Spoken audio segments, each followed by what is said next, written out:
자, 안녕하세요. 자, 여러분의 재테크를 책임지고 싶은 피셔 인베스트먼트의 피셔입니다. 최근 미국의 부동산 지표들이 연속해서 하락하면서 지난 금융위기와 같은 주택시장의 버블 붕괴가 경제위기로 이어질 수 있다는 그런 우려가 커지고 있습니다.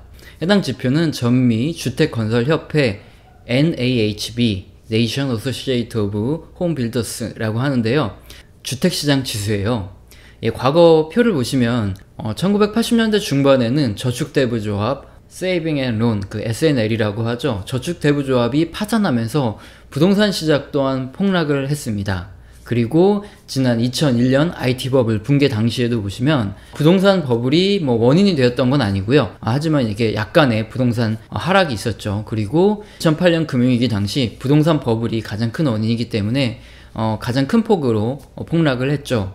자, 그리고 최근 2019년 미국의 주택지수가 연속해서 하락하는 모습을 보여주면서 부동산으로 시작한 경제위기가 오는 게 아니냐 하는 우려의 의견들이 나오고 있습니다. 역사적으로 경제위기의 구간에서는 부동산 가격 또한 하락했던 것을 그림에서 볼 수 있죠. 부동산 또한 주식과 함께 위험자산으로 분류되고 매매 가능한 투자의 대상이 되기 때문입니다. 따라서 부동산 가격의 상승세가 둔화되거나 하락하면 금융위기가 올 수 있다는 것을 알 수 있고요. 자, 오늘은 이 미국 부동산 지표들이 연속해서 둔화되는 이 문제, 이것이 과연 경제위기로 연결될 수 있을지, 우리는 어떻게 해야 될지에 대해서 한번 알아보도록 하겠습니다. 자, 앞선 그림에서 보여드리는 바와 같이 역사적으로 경제위기의 구간에서는 부동산 가격 또한 하락했습니다. NABH, 전미주택건설협회 주택시장지수는 미국의 약 900여 개 건설업체를 대상으로 그 담당자들을 대상으로 설문조사를 작성을 해서 지수를 만들고요. 50을 기준으로 해서 50 이상이면 주택시장이 확장 국면, 그리고 50 이하면 주택시장의 수축 국면을 판단하는 지표가 되겠습니다. 자, 이렇게 서두 부분에 약간의 흥미를 유발시키게 드리기 위해서 조금 자극적인 그림을 보여드렸는데, 지금 확대한 차트를 보시면 사실 아직까지 이렇게 크게 우려할 구간은 아니라는 것을 알 수 있습니다. 차트에서 보여지는 것처럼 현재 지수 자체는 한 60 수준이고요. 그리고 지수 자체가 이렇게 등락이 좀 있어서 지금 현재까지 2018년 내내 하락한 건 사실입니다. 하지만 이 정도의 하락으로 경제 위기가 온다 말할 수준은 아직은 아닙니다. 설문조사이다 보니까 조사 당시에 경제 환경의 영향을 크게 받기 때문에 해당 지수의 상하 변동성이 있습니다.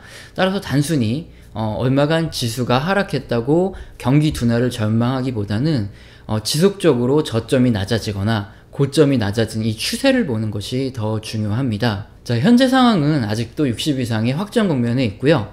무엇보다 2018년 미중 무역 분쟁이 있었고 미 연준에서도 기준금리 인상이 어느 정도 계속 영향이 있었죠. 그리고 그게 올해 1월까지도 이렇게 기준금리 인상 때문에 이렇게 문제가 있었습니다. 그래서 주택지수는 부진했을 가능성이 더 높다. 이게 전문가 다수의 중론이고요. 이렇게 애널리스트들 다수의 의견을 이렇게 존중하게 되는 이유는 가장 근거가 명확하기 때문이죠. 지금 보여드린 지표가 미국채 10년물 금리하고 미국 기존 주택 판매 지수입니다. 점선이 10년물 국채 금리고요. 실선이 기존 주택 판매 지수인데요. 자, 점선의 국채 금리가 급등하는 구간 보시면 주택 가격이 하락하는 것을 볼 수 있죠. 또한 두 번째로 주택의 임대 수익률, 주택을 임대해줬을 때 예를 들어서 5% 수익이 난다. 그런데 지금 시중 국채 금리가 6%다. 그러면 주택 안 사고 사람들이 국채를 사겠죠. 국채 금리가 상승할수록 주택 판매 지수 또한 낮아지는 현상이 발생하게 됩니다. 자, 10년물 국채 금리는 가계 또는 기업의 대출 금리와 연동하죠. 대출 금리가 높아질수록 주택을 매수하려는 사람이 적어지는 게 좀 당연하죠. 최근 상황을 보시면 국채금리 10년물이 한 3%에 도달한 상황에서 주택 지수가 하락했기 때문에 주택 구입에 약간 부정적인 영향을 미치는 구간의 한 3% 정도 구간으로 이렇게 판단이 되어지고 있고요. 그리고 다행스럽게 2019년부터 미연준이 이제 금리를 서서히 올리겠다, 아니면 금리를 올리지 않겠다, 비둘기파적인 발언을 위해서 국채 금리가 하락 반전하는 것을 볼 수 있죠.